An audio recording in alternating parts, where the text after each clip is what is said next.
Salve, salve, salve, salve, rapaziada! Tudo certo com vocês? Como vocês estão? Vamos fazer um combinado aqui? Vamos dividir esse vídeo, ou análise dessa partida em dois vídeos diferentes, né? Primeiro a gente fala um pouquinho sobre o jogo em si, e eu queria falar sobre situações que o Atlético realmente acabou indo bem durante a partida e que eu acho que a derrota ela serve de alguns alertas e tudo mais, mas principalmente eu acho que tem pontos positivos que são mais valiosos do que os pontos negativos, beleza? Olha, gente, eu acho que a gente começando lá do primeiro tempo, pra mim tinha um problema claro no processo ofensivo do Atlético, que eu vou ser bem sincero com vocês que tava me incomodando. Que era o Bruno Zapelli jogando numa condição onde ele não era encontrado. E assim, o primeiro tempo a gente viu muito pouco do Zapelli, porque mesmo com a boa estreia do Jadson, a gente tinha o Bruno Zapelli ali, obviamente, sendo o alvo principal da marcação do rival. E a gente não tinha movimento de meio campo com o Jadson e com o Filipinho para fazer o Zapelli participar mais. Então, o que que isso acabava gerando? Um jogo muito forte pelos lados. Acho até que o Mendonça fez um bom primeiro tempo, alguns momentos do Léo Derek. Mas um jogo que tinha pouco o toque mais criativo do time do Atlético. Então o Atlético em muitos momentos tinha bola, não sabia muito o que fazer com ela, muitos cruzamentos desde a primeira etapa. E aí acho que a gente precisa falar do que foi o gol perdido pelo Julimar, que poderia mudar completamente a história do jogo, poderia fazer com que o jogo fosse outro. E eu acho que aí também a gente fala de um Renan Peixoto que tinha mais presença de área do que o próprio Julimar. E a gente sabia que a ideia do Coritiba era tirar qualquer profundidade que o Atlético tivesse. Então, para mim, não fez sentido você abrir mão do Renan e ficar com o Julimar, que não fez um bom jogo. Vocês sabem quanto eu gosto do Julimar, mas não fez um bom jogo.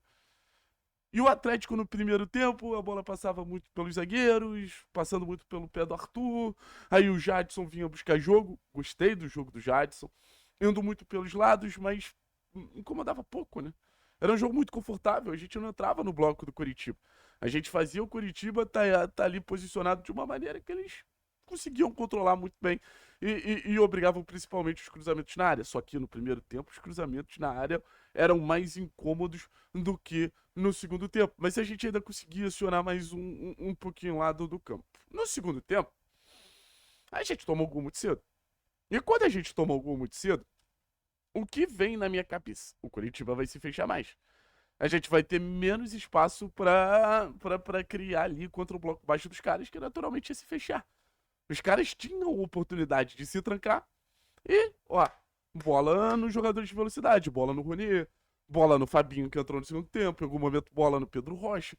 Era tudo o que eles queriam. E aí eu acho que a gente precisa ter um pouquinho de senso crítico. Vai ser esse o jogo que o Atlético vai jogar no Campeonato Brasileiro? De ser o time que vai atacar, vai ficar exposto, vai tomar contra-ataque, vai ter que se salvar e vai tendo que ficar achando espaço contra time em bloco baixo? Eu não vejo nesse sentido.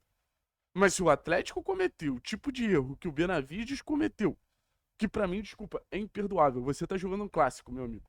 Você não pode cometer aquele tipo de erro e o Atlético sair atrás em jogos de Campeonato Brasileiro, o Atlético vai se vulnerabilizar em todos os jogos. O Atlético ele precisa ter uma atenção defensiva maior.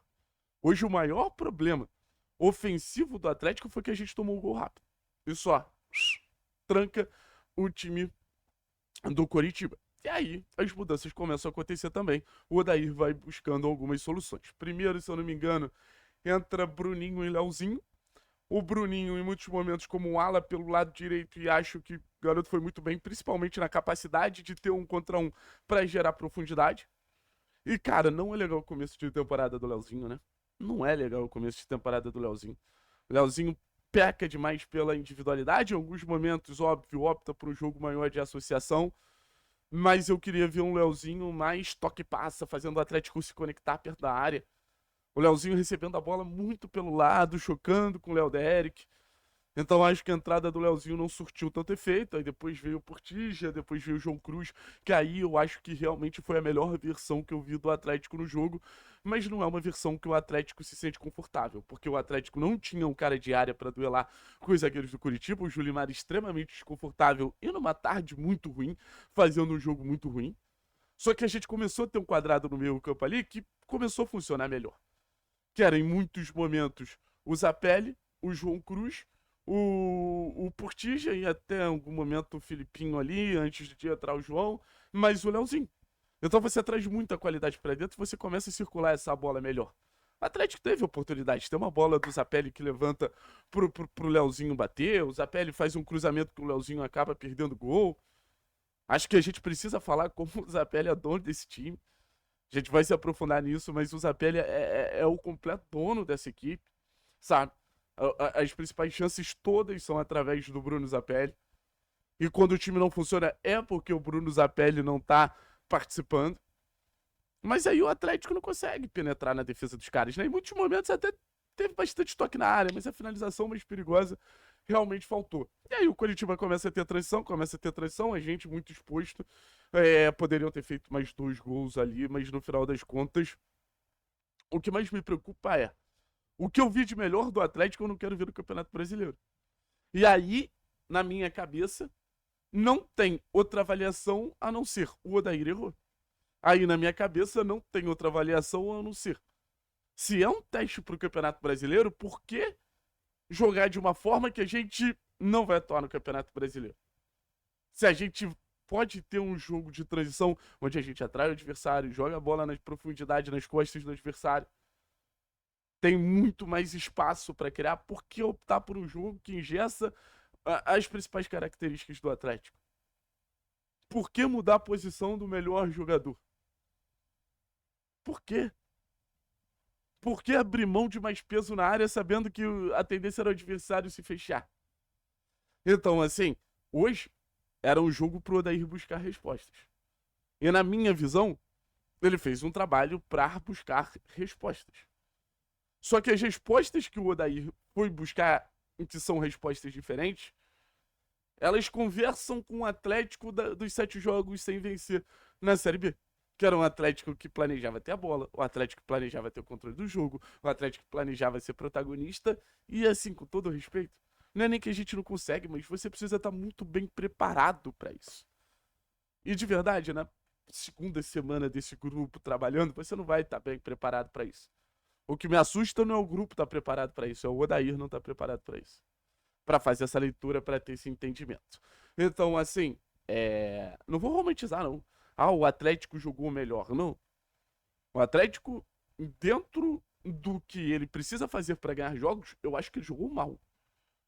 Eu acho que ele optou por um caminho completamente adverso do que eu quero ver o Atlético no Campeonato Brasileiro e completamente adverso do Atlético que subiu para a primeira divisão, tendo quase 70% de aproveitamento no retorno, que era um time de transição. Ah, mas Thiago, foi a falta do Viveiros, foi a falta de sei lá quem, talvez. Acho que o Viveiros realmente condiciona muito o jogo. Mas para você ter um atacante ali com capacidade de desequilibrar, você precisa ter a estratégia perfeita para ele. Porque se ficasse cruzando bola pro Viveiros o tempo inteiro, ele não ia fazer nada, como não fez no segundo turno do Campeonato Brasileiro do ano passado. Então, se eu pudesse definir o jogo do Atlético, e eu gostei de bastante coisa, e eu vou apresentar esses argumentos para vocês daqui a pouco, eu definiria como um jogo burro. Eu definiria como um jogo burro. E assim, muito desse jogo burro, infelizmente, passa pelo Odair. Infelizmente, passa pelo Odair. Então, o Atlético ele precisa saber quem ele é. O Atlético hoje ele se fantasiou de time propositivo para tentar ganhar um clássico com a arena lotada, com a casa cheia, com aquele ímpeto de ai, conseguimos nos impor. Desculpa, a imposição do Atlético não vai ser com a bola, gente. Tá, eu tenho um ano para entender isso. Por que a gente vai dar continuidade a um trabalho que se não é para entender os pecados que a gente cometeu na temporada passada? Então, para mim, assim, acho que tá muito na conta do Odair. Não que o Seabra tenha dado um nó tático, acho que o Seabra não fez nada demais. O Seabra não foi beneficiado pelos erros. Mas acho que tá muito na conta do Odair. Daqui a pouco, esse vídeo deve ir pro ar umas 6h15. mais 8 horas eu posto aqui um vídeo das coisas que eu gostei do jogo, porque acho que é um momento de clima pesado. É um momento de frustração por não vencer o clássico mais uma vez. É um momento de frustração por entender que o nosso técnico não tá optando por um caminho que nos faz bem. Então, acho que no próximo vídeo a gente consegue, depois desse clássico, digerir algumas coisas e vir aqui trocar uma ideia melhor com vocês. Valeu? Amanhã a gente vai falar sobre reforços, tá? Sobre o Luiz Gustavo, sobre o C3. O Atlético tem uma reunião amanhã com um jogador muito bom. Muito bom. Vamos ver se dá andamento. Se der andamento, eu trago aqui pra vocês. Tamo junto, é nóis.